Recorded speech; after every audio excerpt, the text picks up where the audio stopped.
자, 이어서 오늘의 작전은요. 국민연금 이야기를 좀 해볼 텐데 코스피 4,000p 또 5,000p까지 우리 가야 되는 거 아니겠습니까? 일단 여기서 멈칫할 때 4,000포인트까지 가는 필살기가 하나가 있는데 그게 뭐냐? 국민연금 있잖아요. 국민연금의 국내 주식 투자 비중을 확대하는 방법. 자, 여기에 대해서 최근에 갑자기 너무 많이 여기저기 이야기가 나오고 막 전문가들도 합류해서 늘려야 된다, 늘리면 안 된다 이런 이야기들이 나오고 있어서 이 국민연금의 국내 주식 투자 비중 확대에 대한 이야기 한번 점검해 보도록 할 텐데 자, 시작은 이재명 대통령이 지난 이제 100일 취임 이후 100일 기념식에서 했던 말입니다.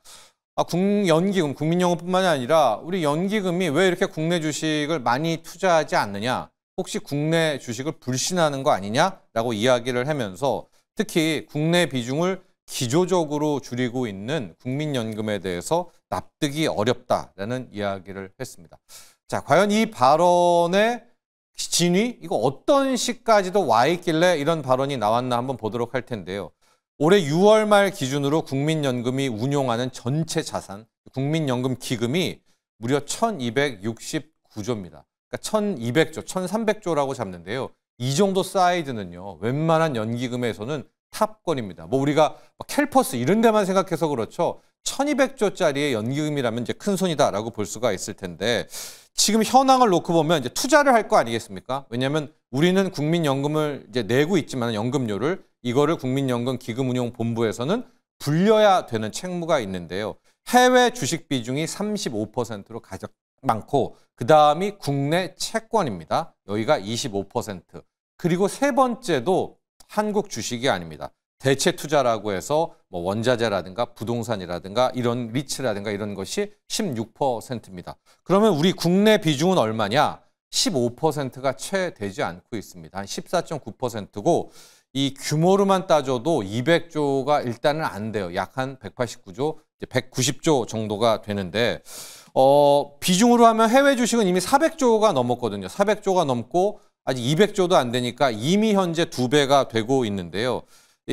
최근에 중장기 비중을 이제 세워가지고 2029년이 되면 국내 주식을 더 줄일 거야. 그리고 해외 주식을 더 늘릴 거야라는 계획을 통과시켜서 이 계획대로 지금 국민연금은 자산 운용을 하고 있다라고 볼 수가 있겠습니다.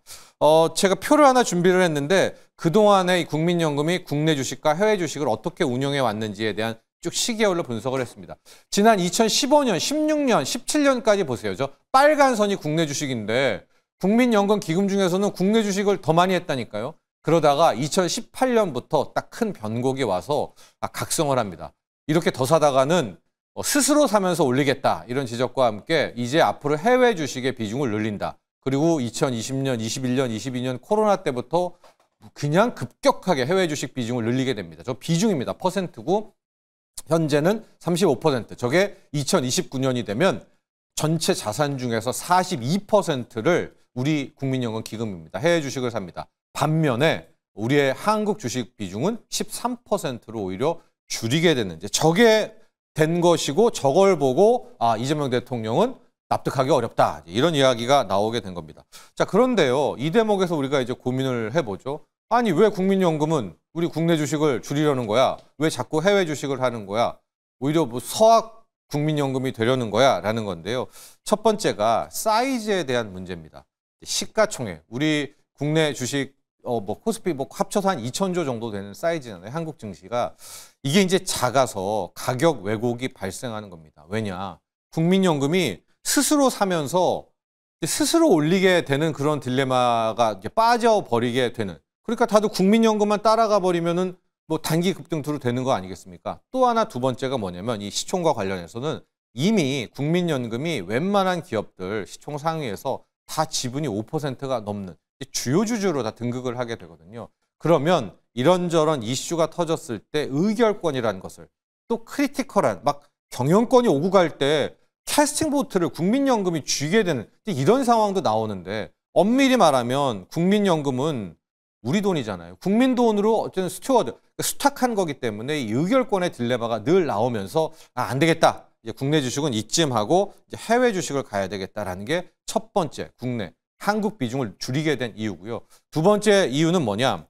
우리는 지금 천년 만년 국민연금은 계속 내면서 기금이 커질 거라고 생각하지만 이미 여러분 저출산 고령화 얘기 많이 들으셨죠?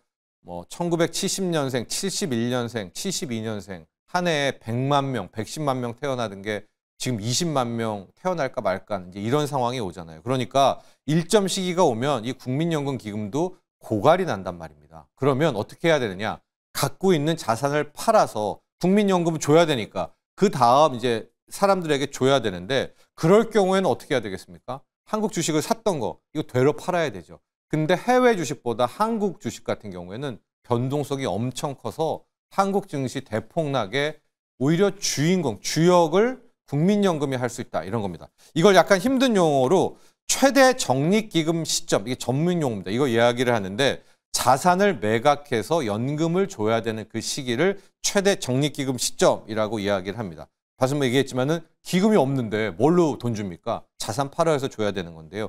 현재 국민연금의 최대 적립기금 시점이 언제냐? 2040년입니다. 그러면 당장의 2037년, 8년께부터 이제 뭐 일정 부분을 이제 트레이딩하면서 팔아야 되는데 얼마 안 남았잖아요. 그러면 그때부터 한국 주식은 끝입니까? 정말 이제 다 팔고 떠나니까 이런 것 때문에 안 되겠다라고 해서 이제 해외로 가야 되는. 뭐 그래서 무난하게 갔고 그동안에 해외 주식 수익률도 좋았잖아요. 아유 국민연금이 잘했네, 해외로 잘 갔네라고 하는데 이제 올해 약간 상황들이 몇 가지가 바뀌게 된 겁니다. 올해만 놓고 보면 상반기까지입니다. 해외 주식 투자 수익률은 1%인 반면에 국내 주식 투자 수익률이 이게 이제 실화냐 할 텐데요. 31%라는 기염을 토하는 국민연금이 이제 수익률을 낸 거예요. 역대 최대를 올해 기록할 수 있을 가능성도 높은 게요. 그간의 전체 기금입니다. 기금 운용 수익률이 15%를 한번 찍은 적이 있었는데 오늘 지금 9월 말 기준으로 11%가 넘었고 여기에 뭐 한국 주식이 대폭락을 하지 않고 뭐 해외 주식도 큰 조정이 없다면 올해 연간 수익률이 아마 15%가 넘을 수가 있는 거거든요. 그런데 우리가 국민연금에 대한 우려와 걱정을 더는 가장 좋은 방법이 뭐냐? 운용을 잘해가지고요. 연한 6%대, 4% 이상만 매해 낼 수 있잖아요. 그러면은 우리는 그냥 계속 끌고 갈 수가 있어요. 그래서 뭐 워렌 버핏을 스카우트해와라 이런 얘기가 나오고 있는데 올해 여러분 만에 하나 15%의 수익률이 나왔다. 이건 정말 대단한 그런 상황이기 때문에 개인 투자자들도 국민연금, 그러니까 이제 동학개미겠죠 주로. 왜 자꾸만 해외로 가느냐? 국내 주식 줄이지 말고 더 늘려라. 이제 이런 이야기가 나오게 된 것이고 이제 여기에 또 하나의 중요한 부분이 뭐냐면요. 이게 약간 유야무야하다가 넘어갔는데 올 3월 말 4월에 국민연금 개혁안, 새로운 국민연금 개혁안이 일정 부분 이제 확정이 되게 되면서 조금 우리는 연금료를 더 내는 이제 그런 상황이 되지 않았었습니까? 이제 그렇게 되면서 어떻게 되느냐? 이 최대 적립기금 시점이 2040년이 아니라 2053년으로 더 느리게 된 거예요. 여유가 상당히 있는 거죠. 한국 주식을 안 팔아도 되는. 보험료율이 기존 9%에서 13%로 인상이 됐고 이렇게 보험료를 더 내고 덜 받는 쪽으로 바뀌게 되면서 국민연금의 이제 앞으로에 대한 사이즈도 2,000조가 아니라 이대로 가면은 3,600조까지 적립기금이 쌓일 수 있다는 겁니다. 보험료율을 높여서 그러니까 우리가 보험요금을 더 내는. 그러면 야 국민연금 사이즈가 1,000조, 2,000조가 아니라 3,000조까지 커질 수가 있고 최대 적립기금 시점 그러니까 굳이 자산을 매각해서 연금 주는 시점이 2040년이 아니라 53년이라면 그럼 한국 비중 다시 늘려도 되는 거 아니야? 라는 이제 이야기가 솔솔솔솔 나오고 더 아주 강하게 주장하는 전문가들도 나오고 있는 건데요. 물론 아직까지도 이런 주장이 있습니다. 이거 국민 노후 자금이고 한국 주식 어떻게 될지 모른다. 여기 손대지 마라. 이런 반발 목소리도 크고 이미 이 비중은 줄은 것처럼 보이지만 저게 착시 효과다. 왜냐? 기금이 늘었기 때문에 비중은 줄어도 앞으로 한국 주식 200조는 더 사야 돼. 그러면은 또 가격 왜곡도 나오고 리스크가 너무 커. 그러니까 시가총액 대비해서 이거 한국 사이즈 캐파 대시해서 너무 과도해라는 주장도 있기는 있습니다. 그러나 제가 조심스럽게 이 연기금의 국내 비중 확대에 대한 가능성을 점치는 게 현재 이재명 정부의 국정 과제에 여러분 5,000포인트 달성이라는 이 지수의 목표치를 명시해 두는 그러니까 그 어느 정보보다 주가 부양에 대한 강한 의지가 있단 말입니다. 그런데 여기에서 5,000피 가기 전에 4,000포인트를 가야 5,000피도 갈 거 아닙니까? 여기에 국내 연기금 비중 확대는 정말 필수다라는 가능성이 있어서 이야기를 하는 겁니다. 다만 몇 가지 보완책들이 좀 필요하죠. 뭐냐면 의결권에 대한 딜레마에 계속 빠질 거 아니겠습니까? 그래서 스튜어드십 코드를 더 구체적으로, 더 기계적으로 그냥 이러이러한 뭐 경영권이 잘못 저지르면 무조건 반대. 뭐 이런 거를 상황별로 더 넣어줘야 이제 이걸 놓고 국민연금의 비중을 확대해야 된다라는 것도 있고요. 또 정치적 독립성에 대한 이야기 많이 나오죠. 지금 보건복지부 산하에 있기 때문에 계속해서 이 국민연금기금을 떼놓고 가는 것이 필요합니다. 뭐 배나무에서 이거 가끔 고치지 말라고 이게 계속 정부 산하에 들어가 있으면은 어떤 그룹, 어떤 기업에 대해서 이제 이런 판결을 내렸을 때 저기 정부에 대해서 밉보여서 저런 의견을 내린 거 아니야라는 오해를 받을 수가 있거든요. 그래서 정립성, 독립성도 분명히 필요하다. 그런데 투자 전략에서 만에 하나 정말로 한국 비중 늘린다? 이러면 대형주 일단은 날아갑니다. 왜냐하면 국민연금이기 때문에 섣불리 소형주 같은 거 건드리지도 못하거든요. 일단 조형주로, 대형주로 가기 때문에 미국에도 정확히 이런 시기가 있었어요. 니프티 50라고 해서 이 퇴직연금이 점점 커지니까 그 연금 기금 운용자들이 욕먹을까 봐 그냥 대형주만 50개 종목만 자고 일어나면 사고 하면서 주가 올리고 니프티 50라는 대형주 주가 올라가는 이런 상황이 되고 있습니다. 자, 그래서 뭐 결론부터 대형주 집중되면 4,000포인트까지는 어렵지가 않다라는 점이고요.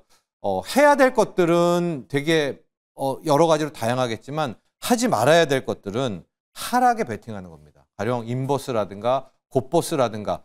왜냐? 앞서도 얘기했지만 현 정부는 이 5,000피를 지향하고 있고요. 지금 부동산 가격 다시 들썩이고 있습니다. 근데 집값은 올라가는데 주가가 떨어진다? 이거는 뭐 국민 반발이 엄청날 거 아니겠습니까? 그렇다면 계속해서 이 주가 부양에 대한 앞으로 2차, 3차, 4차, 5차가 있을 거기 때문에 떨어질 것 같아도 일단은 그냥 현금이나 금을 사셔야지 막 곱버스 같은 거를 했다가는 뭐 오늘 뭐 하락할 수는 있겠지만은요. 이게 오히려 크게 좀 역공을 당할 수가 있어서 이런 하락 베팅은 단기적인 트레이딩으로 가는 것이 일단 주요하다라는 점까지도 살펴보면서 앞으로 당분간 이 국민연금의 국내 주식입니다. 한국 비중의 확대 뉴스에 계속해서 관심을 가져야 되겠다. 이런 말씀을 드립니다.